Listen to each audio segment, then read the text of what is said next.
Okay, let's go to the fundamental error of identity politics that you go to great lengths and in short copy, but you really zero in on this in the Plot to Change America, and that is what I call here the category issue, where race, sex, economic class. Not economic class. You know, this is a fundamental error in thinking about humans and human beings, is it not?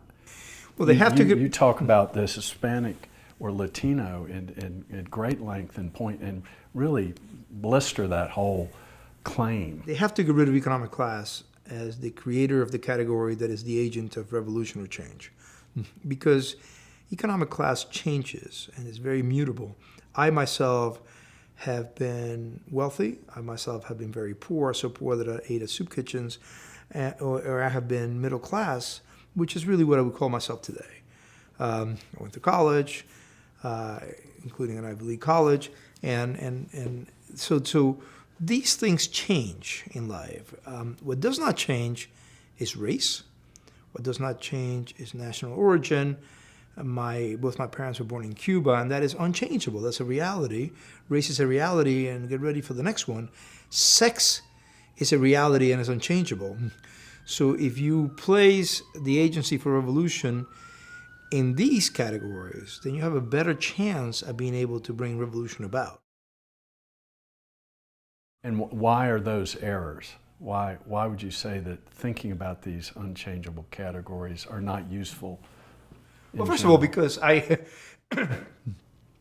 race is a reality, sex is a reality, and national origin is a reality. I guess I'm openly at war with their strategy and what they have in mind, which is to transform America through the creation of these categories and the instilling of grievances into the members of the category, speaking of the patriarchy, or speaking of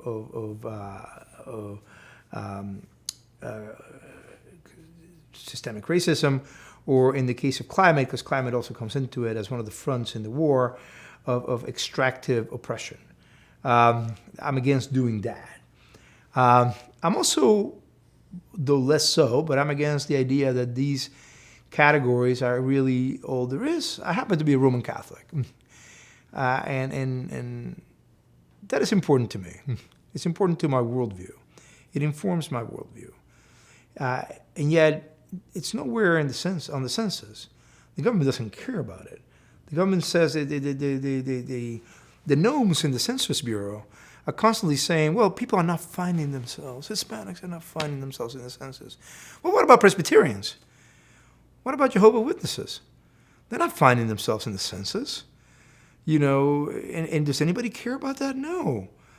So the fact that I work at Heritage means a lot to me. My job description or my job in life is not in the census, and not one of the categories that matters to people. The fact that I'm a father, I'm a husband, a member of my neighborhood. These are identities that matter a lot to me, of my community, my real community. My real community is physical. It's the corner store. It's not some created community. When people say to me, what do people in your community think? I was like, who are you talking about?